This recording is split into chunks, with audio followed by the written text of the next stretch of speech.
جی بسم اللہ الرحمن الرحیم. السلام علیکم dear students, welcome to Riphah international online classes میں. کیسر افتخار آپ کا انسٹرکٹر. بچوں، سبق شروع کرنے سے پہلے یا لیکچر شروع کرنے سے پہلے میں آپ کو یہ کہنا ضروری سمجھتا ہوں بچوں، جب بھی کسی بھی ٹیچر کا، خواہ وہ میں ہی ہوں یا کوئی اور ٹیچر ہے، آپ نے اس کا لیکچر سنتے وقت متعلقہ بک جو ہے آپ کی، وہ آپ کے سامنے ہونی چاہیے، تاکہ آپ کو اس چیز کا اندازہ لگانا اور بلکہ سیکھنا آسان ہو جائے کہ وہ ٹیچر کیا کہہ رہا ہے آپ کو. ٹھیک ہو گیا بچے؟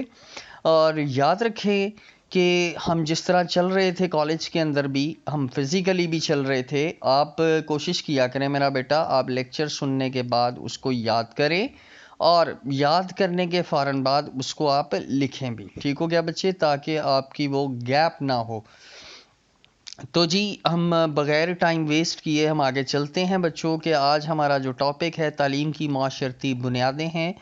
اس میں یاد رکھیے گا کہ تعلیم ہی سے معاشرہ وجود میں آتا ہے. تو یہاں پر معاشرہ اور تعلیم کو ڈسکس کرتے ہیں کہ جب انسانوں کا کوئی گروہ شعوری طور پر، یعنی کہ اس کو عقلی طور پر مشترکہ مقاصد کے تحت، یعنی کہ مقصد بھی سیم ہو، مل جل کر زندگی بسر کرے، تو انسانی معاشرہ وجود میں آتا ہے. گویا کہ باہمی ملاپ سے تشکیل پاتا ہے. کیا تشکیل پاتا ہے؟ یعنی کہ معاشرہ.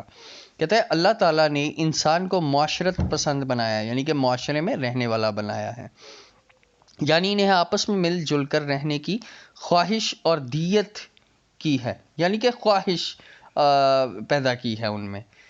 اس خواہش کے نتیجے میں نسل انسانی کے تحفظ، یعنی کہ انسانی نسل کے تحفظ، بقا اور تسلسل کے لیے معاشرے کا وجود ضروری ہے. معاشرے کے اجزاء ترکیبی میں افراد کے رہن سہن،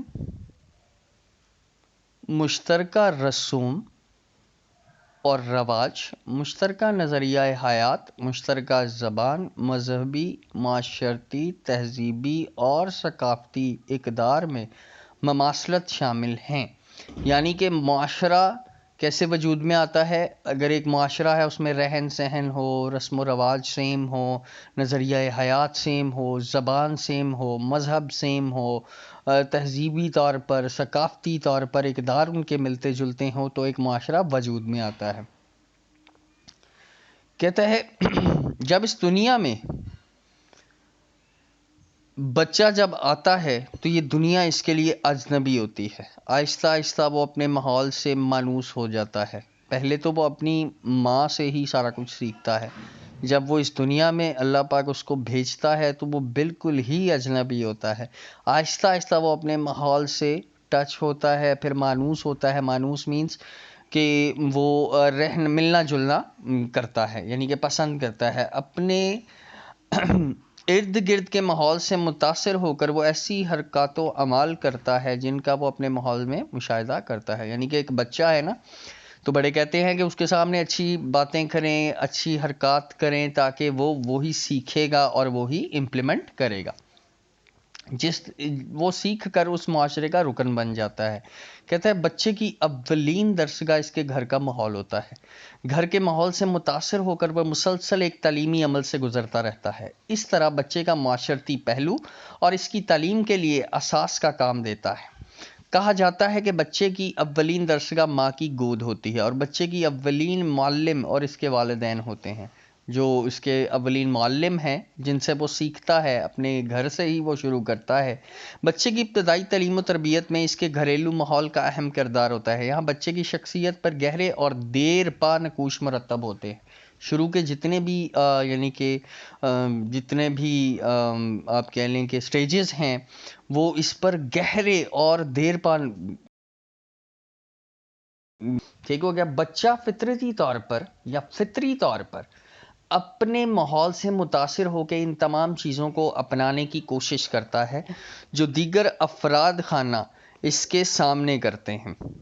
افراد خانہ بچے کو ابتدائی باتوں کی تلقین کرتے ہیں، مثلا اللہ تعالیٰ کو ماننا، بڑوں کی عزت کرنا، بری باتوں سے بچنا، دوسروں کو سلام کرنا، سچ بولنا اور جھوٹ سے بچنا وغیرہ ایسی باتیں ہیں جن کی بنیاد پر گھر کے ماحول سے بچہ تعلیم و تربیت پاتا ہے. بچے کی بات یاد رکھیے گا، یہ اکارڈنگ ٹو مسلمس، ہمارے جو آباء و اجداد نے ہمیں سکھایا ہے کہ بچے پر ماحول کا بڑا اثر ہے. ٹھیک ہو گیا بچوں. تو اس کے بعد کا ٹاپک ہے جی معاشرہ اور تعلیمی ادارہ. قدیم معاشرے میں انسانی ضروریات محدود تھیں اور معاشرہ زیادہ ترقی یافتہ نہیں تھا، اس لیے والدین کے لیے بچوں کو معاشرتی اقدار کی تعلیم دینا مشکل نہ تھا. مگر رفتہ رفتہ معاشرے کی ترقی کے ساتھ ساتھ انسانی ضروریات میں تبدیلی کے نتیجے میں بچوں کو گھر میں تعلیم دینا ممکن نہ رہا. اس ضرورت کے پیش نظر بچوں کی تعلیم و تربیت کے لیے تعلیمی ادارے قائم کیے گئے جو بچوں کی ضروریات کی تکمیل کر سکیں. یعنی کہ اب آپ دیکھیں نا، مانٹسری لیول ہے، اس کے بعد آپ مینز پھر پلے گروپس میں جاتے ہیں، وہ مانٹسری لیول ہے. اس کے بعد آپ آگے کی طرف موو کرتے ہیں کہ بچے کو وہ ممکن ہی نہیں ہے گھر سے سکھایا جائے. ٹھیک ہے، کیونکہ اتنی یعنی کہ کچھ دور ایسا چل رہا ہے جس میں مناسب یا وقت نہیں ملتا ماں باپ کو بھی کہ وہ اپنے بچوں کو کچھ سکھا سکے. تو اسی لیے شروع سے ہی بچے کو کسی ایسی ادارے میں ڈال دیا جاتا ہے جہاں سے وہ سیکھ کر گھر میں آتا ہے. اس طرح رسمی تعلیم ادارے وجود میں آئے تاکہ افراد اور معاشرہ ان اداروں میں تعلیم حاصل کر کے اپنے لیے معاشرے میں مقام بنا سکے اور معاشرے کی تعمیر میں بھی اپنا کردار ادا کر سکیں. عمل تعلیم کی کسی معاشرے ہی میں ممکن ہے. کسی بھی معاشرے میں نظام تعلیم کا دار و مدار معاشرے کی اقتصادی، سیاسی، مذہبی اور تہذیبی اقدار و ضروریات پر ہے. انہی اقدار و ضروریات سے نظام تعلیم کی تشکیل ہوتی ہے اور انہی سے مقاصد تعلیم اور نظام تعلیم کے عناصر کا تعین ہوتا ہے. تعلیم ہی سے کسی فرد کے معاشرتی منصب کا تعین ہوتا ہے. ٹھیک ہو گیا کہ وہ تعلیم سے ہی پتہ لگتا ہے کہ وہ کس منصب پر فائز ہے معاشرے میں. کسی بھی ملک کے معاشرے اور تعلیم کے باہمی تعامل میں ملک کے اس مستقبل کا انحصار ہوتا ہے. تعلیم اور معاشرے کا باہمی تعلق بہت گہرا ہے. ان میں ہم آہنگی کا پایا جانا ضروری ہے، اس سے اچھے نتائج حاصل کیے جا سکتے ہیں.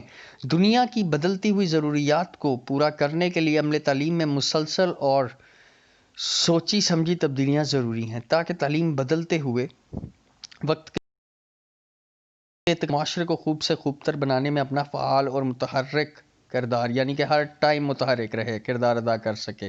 اچھی تعلیم معاشرے کی اہم ضروریات کو فراموش نہیں کر سکتی. بہتر سے بہتر مستقبل تک پہنچنے کی جستجو اور جدوجہد کا یہ عمل ساری زندگی جاری و ساری رہنا چاہیے. ایکچولی آج کل دور ایسا چل رہا ہے بچوں جس میں نئے سے نئے یعنی کہ امپلیمنٹیشنز ہوتی ہیں. اسی لیے وہ کہتا ہے کہ ماحول کے ساتھ ساتھ معاشرے کی تشکیل ہوتی ہے، جیسا ماحول ویسا ہی معاشرہ.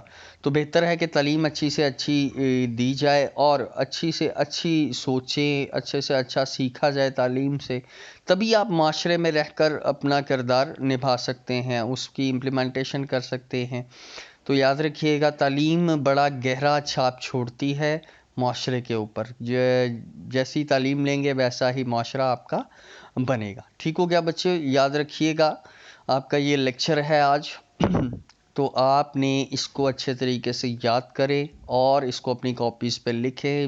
بے شک مجھے اپنی پکچرز جو ہیں واٹس ایپ کر دیا کریں تاکہ میں انہیں دیکھ سکوں اور ایمانداری کے ساتھ اس کو لکھیں. کون سا اتنا زیادہ پڑھتے ہیں ہم، ایک پیراگراف ہے، 2 پیراگرافز پڑھے ہیں ہم نے، جس میں آپ کو جو باتیں ہیں یہ آپ کو تو پہلے بھی پتہ ہے.